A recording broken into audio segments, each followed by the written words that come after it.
What's up, friends? This is Taylor. Today we're gonna make a little no trace friction fire up here in the wilderness. So, it should be fun. Stay with me.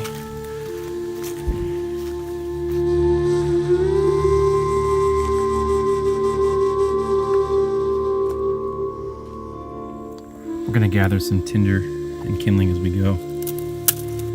Nice crisp crack like that and a quick break is a good indicator that our stuff is dry and dead, meaning it'll make good tinder or good kindling. If it bends a lot or is green or doesn't want to break, then it's probably not good.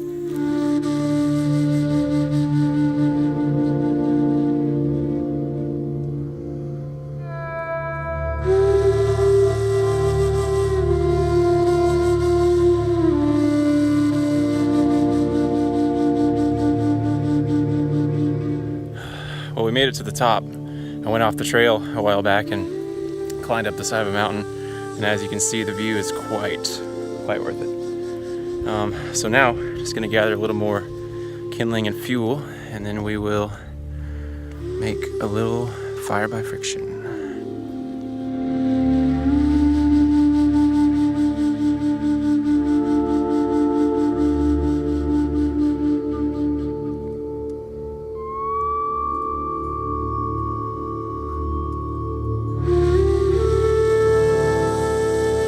The three main components of a fire scientifically are heat, fuel, and oxygen. And when you have a good balance of those three components, you have a scout fire. And what makes a scout fire or a stealth fire is lack of smoke and lack of a sign that it was there after the fact. So if you can build a fire in a remote location that doesn't produce enough smoke that someone from a distance can see that there is a fire there, then you've got a successful scout fire. So when you prep to build a scout fire, you want to dig a little hole carefully, depending on where you are. I'm in a really rocky area right now, so what I've done is just dug a little indention in the rocky, sandy ground, and I'll cover that carefully once all the coals have cooled down and that it's safe to do so. Now you must clear all flammable material from the general area around your fire, because you don't want to spread your fire farther than you want it to spread. That's how forest fires happen, and we have to be extremely cautious these days. The forest right now in this area is very overgrown, and there's way more dry, ripe, ready to go tinder than there might normally be. So we just have to take extra precautions because of that fact. So for my no trace fire, I wanted to go kind of all out, and I wanted to be as no trace as I possibly could, even when it comes down to the materials I'm using to build the fire. So, in a way, it's no longer a no trace fire if you go to the store and purchase what you're using to fuel the fire with, such as a lighter or matches.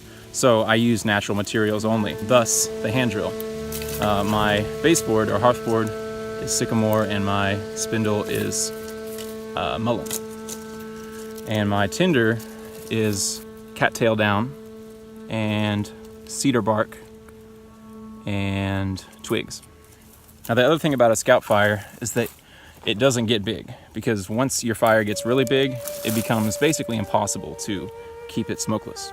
So we're gonna keep this fire as small as we can to accomplish our purpose. And our purpose might be to boil some water to purify, or to cook a meal, or just to keep us warm for a little bit, to warm us up so we can keep moving. But whatever our purpose is, our fire is small, contained, smokeless enough that it's not going to give away our location, and easy to put out quickly and not leave a trace that you're even there. So all I'm doing now is looking for something to catch my coal with. There's lots of videos on YouTube about hand drill technique, so I'm not going to get into it too much. In general, preparation is more important than the actual time to make the coal. If you don't have a good prep, it's going to be much harder than it has to be to make your coal. So make sure your materials are good, your woods are correct, your spindle is well bound to the hearthboard. This is the part of the process that often I make the mistakes on, and that is making sure that your indent that you make in the hearthboard is deep enough and wide enough that your coal doesn't get caught inside of it.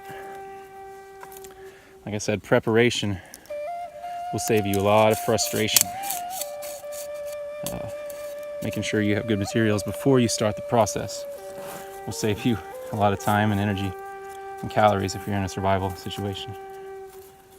So, I'm gonna try this. Nothing is ideal right now. I'm kind of cramped, but that's survival, right? Survival is rarely ideal. So we're just gonna try to make do and make it work anyway.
So we got a nice little coal.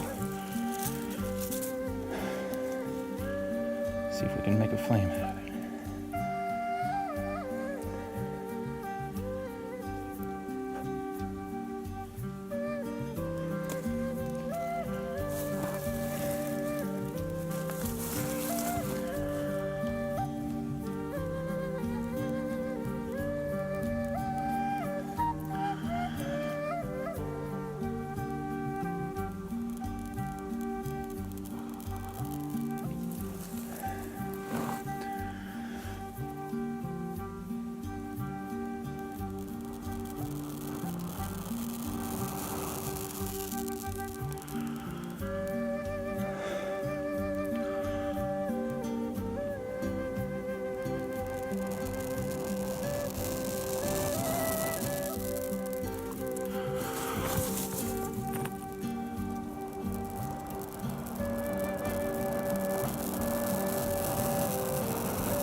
All right, so we got a very small amount of tinder that's actually gonna burn for us.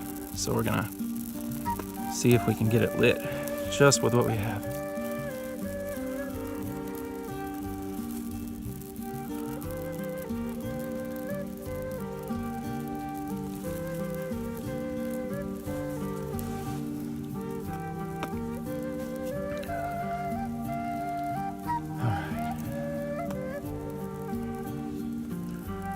So right now there's a little smoke coming off of it, but